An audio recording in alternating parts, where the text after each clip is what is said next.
En France, on associe le département de l'Hérault aux plages et au soleil. Mais dès qu'on s'écarte du littoral, on rencontre des terrains plus divers.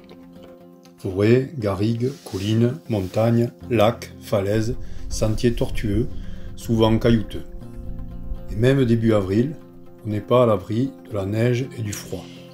Si le 727 est un tour bikepacking et VTT qui suit la frontière du département, le I-727 explore l'intérieur sur près de 500 km et pas loin de 10 000 mètres de dénivelé positif. Définitivement, l'Hérault n'est pas un département plat. Je confirme.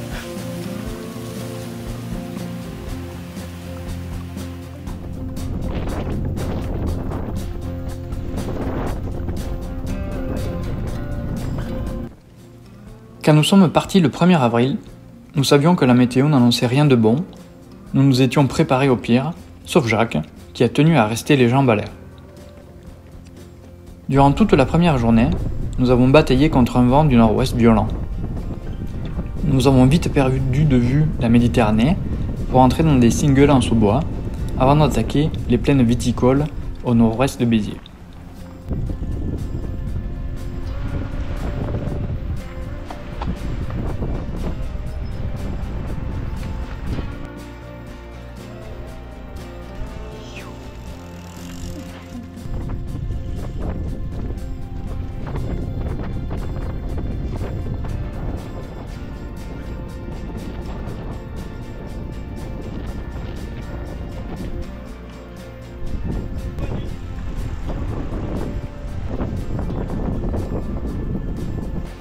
Plus nous avons progressé vers l'ouest, plus le ciel est devenu menaçant.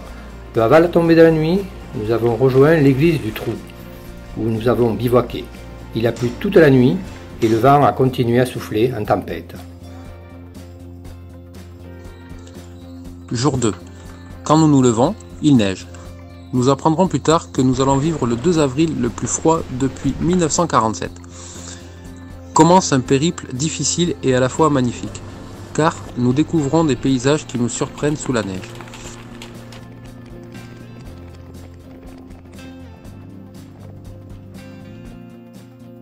Les pistes collent aux pneus, les singles se transforment en patinoire et nous restons fidèles à la trace. Après un arrêt café que nous faisons durer le plus longtemps possible, nous nous dirigeons vers Minerve et grimpons le long des gorges du Briand.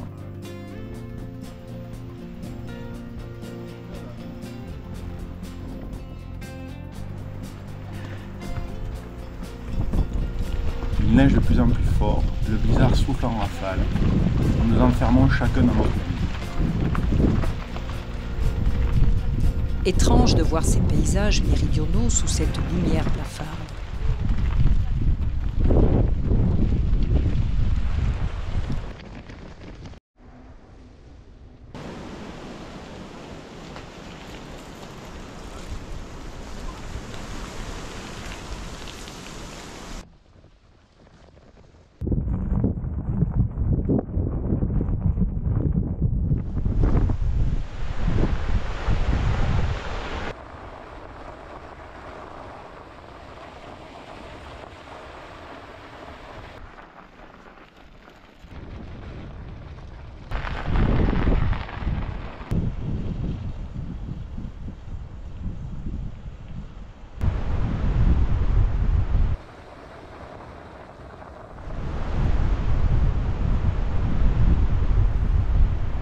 Après plusieurs cols, nous plongeons vers la vallée du Jor et rejoignons Aulargues, connu pour être des plus beaux villages de France.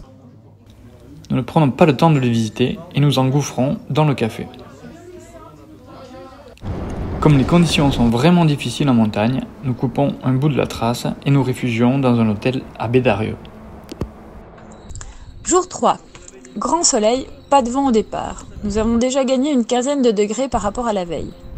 Plus nous approchons du Salagou et de ces terres rouges, plus le paysage est spectaculaire. Nous les savourons. Prenons notre temps.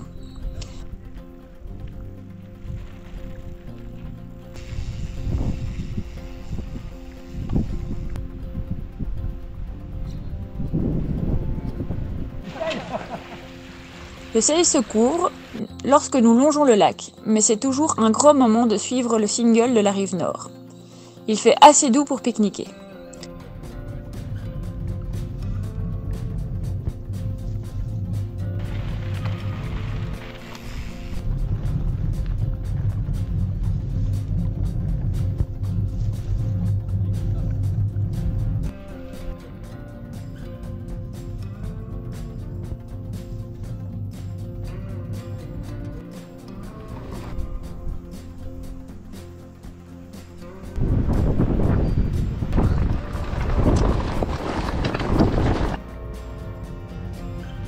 Nous nous éloignons bientôt en direction du mont Saint-Baudile, traversons des vignobles, puis grimpons à travers une forêt de hêtres et de chênes, vers le point culminant du I-727 à 848 mètres.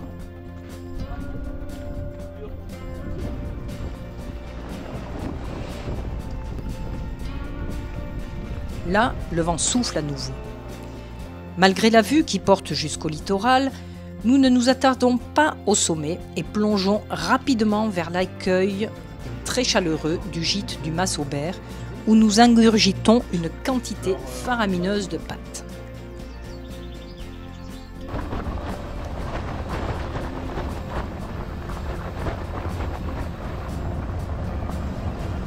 C'est enfin le printemps.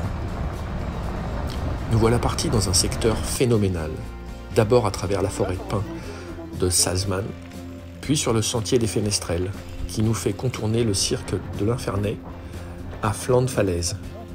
C'est un chef-d'œuvre d'architecture qu'il faut emprunter à vélo, de préférence très tôt le matin, pour ne pas être sans cesse arrêté par les randonneurs, toujours très nombreux. D'où notre choix de dormir au gîte du Mas Aubert, au col des Lavagnes. C'est juste vertigineux.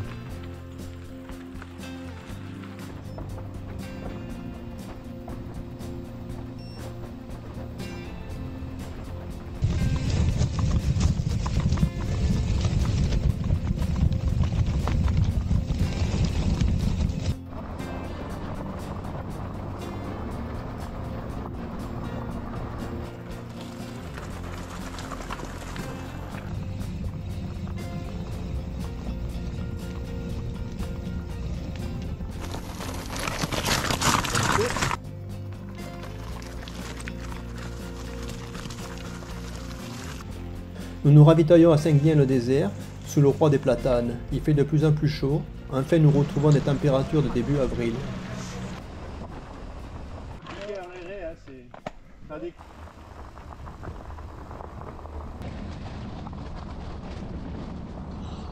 Nous entrons dans un secteur de garrigues avec des chemins centenaires ouverts par les bergers.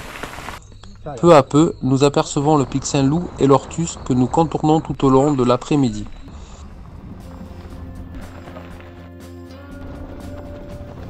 Patrick ose se baigner pendant que nous avons froid pour lui. Nous longeons des falaises, franchissons quelques secteurs techniques avant de rejoindre la civilisation et la banlieue nord de Montpellier.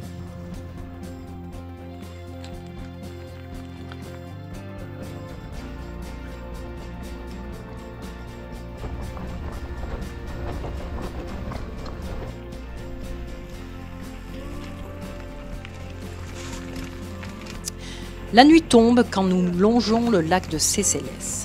Bientôt le pic Saint-Loup se dresse dans le couchant. Nous bivouaquons un peu plus loin.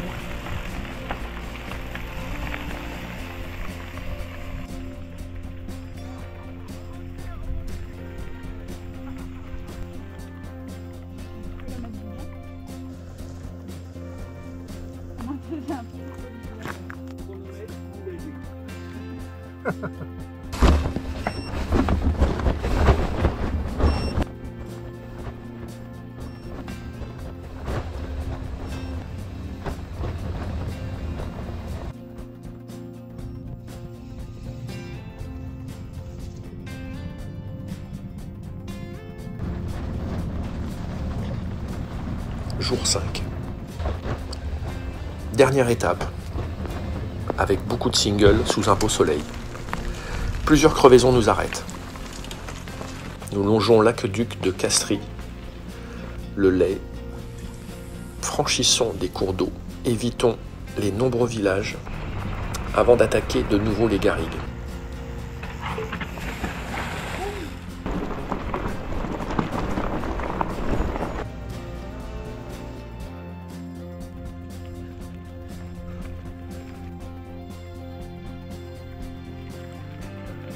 Après une dernière crevaison, le groupe se sépare. Les uns foncent vers Sète pour attraper un train. Les autres ont le temps de grimper au sommet du massif de la Gardiole pour ne rien manquer de la vue sur la mer et les étangs. Cette I-727 est une pure trace VTT avec beaucoup de pistes et près de 100 km de single, parfois technique. C'est une trace exigeante, même si elle implique très peu de portage.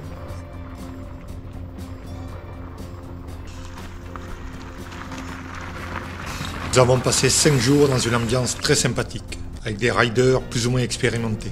Nous avons échangé et nous avons désormais des souvenirs en commun sur cette belle trace écrite par Thierry Crouzet. Vous trouverez le lien de la trace en commentaire. Salut à tous et bon ride.